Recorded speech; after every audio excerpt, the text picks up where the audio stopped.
पृथ्वी पर शायद ही कोई ऐसा इंसान है जिसमें कोई विशेष प्रतिभा ना हो। जी हाँ, कोई सिंगर है, कोई डांसर है, कोई जादूगर है, लेकिन क्या आपने कभी सुना है कि कोई कभी हुनरमंद चोर भी हो सकता है? जी हाँ, हम बात कर रहे हैं बिहार के सिवान जिले के बगरा गांव में सन 1912 में जन्मे मिथिलेश कुमार श्रीवास्तव के बारे में। मिथिलेश कुमार पढ़ लिखकर पेशे से वकील बन गया। जी हाँ, कहा जाता है कि वकील के पेशे में झूठ को सच और सच को झूठ बोलना पड़ता है। मिथिलेश ने अपने वकील के पेशे के साथ साथ ठगी का रास्ता चुन लिया और उस ठगी के रास्ते में इतना नाम कमाया कि उसके नाम से मुहावरे कहे जाने लगे। जी हाँ, अब अगर कोई चोरी करता हुआ या झूठ बोलता हुआ पकड़ा जाता था तो उसे कहा जाता था कि अरे तू तो पूरा नटवर लाल बन गया। इस नटवर लाल से आप समझ गए होंगे कि हम किसकी बात कर रहे हैं। चलिए इस खास रिपोर्ट में आज हम आपको बताते हैं नटवर लाल के बारे में।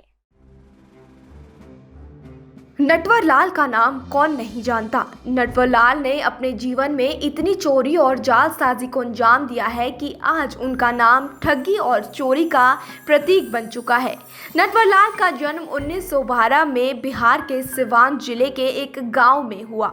नटवर लाल ने चोरी और जालसाजियों को अंजाम देने के लिए अपने कई सारे नाम रख रखे थे, लेकिन उनका वास्तविक नाम मिथिलेश कुमार श्रीवास्तव था। कई लोगों का कहना है कि नटवर लाल के 50 से भी अधिक नाम थे और इन्हीं नामों के सहारे वह कई सारी ठगियों को अंजाम दिया करता था। नटवर लाल की पहली चोरी 1000 रुपए की थी, जिसके बाद वह रुका नहीं और नटवर लाल हस्ताक्षर करने में माहिर था, जिसके सहारे उसने कई सारी ठगियों को अंजाम दिया। इसी तरह से नटवर लाल ने कई लोगों से लाखों रुपए की ठगी की और वह फरार होने में माहिर इंसान था। नटवर लाल पुलिस की पकड़ में आने के बाद भी फरार हो जाता था और काम चलाऊ इंग्लिश भी बोल लेता था।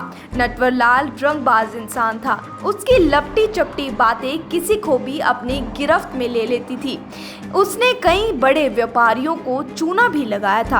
आप यकीन नहीं करेंगे, लेकिन ये बात भी सच है कि नटवर लाल ने कई मर्तबा ताजमहल और लाल किले को भी बेचा था। उसने इन्हीं बाहर से आए विदेशियों को बेचा था। उसकी ठगी की कोई सीमा नहीं थी, यहाँ तक कि उसने भारत के राष्ट्रपति भवन को भी भेज डाला था। ये सब उसने राष्ट्रपति के फर्जी हस्ताक्षर करके किए थे। अपने शुरुआती दिनों में नटवर लाल ने वकील के साथ साथ पटवारी की भी नौकरी की थी। नटवर का मन इन नौकरियों में नहीं लगा तो कुछ और ही उद्देश्य उसने अपनी जिंदगी में ठान लिया था, जो कि ठगी का था। नटवर लाल पर धोखाधड़ी और जालसाजी के 8 राज्यों में कुल 100 से भी ज्यादा मुकदमे चले। 70, 80 और 90 के दशकों में इसका नाम पूरे भारत में लोकप्रिय हुआ। इन्हीं करतूतों की वजह से उसको 111 साल की सजा दी गई। 2004 में नटवर लाल का नाम अंतिम बार आया था। इस दौरान एक वकील ने बताया कि नटवर लाल ने अपनी वसीयतनामा उसको दिया है। नटवर लाल की मृत्यु कब हुई और कैसे हुई, यह अब तक स्पष्ट नहीं हो पाया। कई लोगों का कहना है कि उसकी मृत्यु 2009 में हुई थी। उसके परिजनों का दावा है कि नटवर लाल 1996 में ही मर गया था। नटवर लाल का नाम अब एक मुहावरा बन चुका है, जो हर जालसाज को तमगे के रूप में दिया जाता है।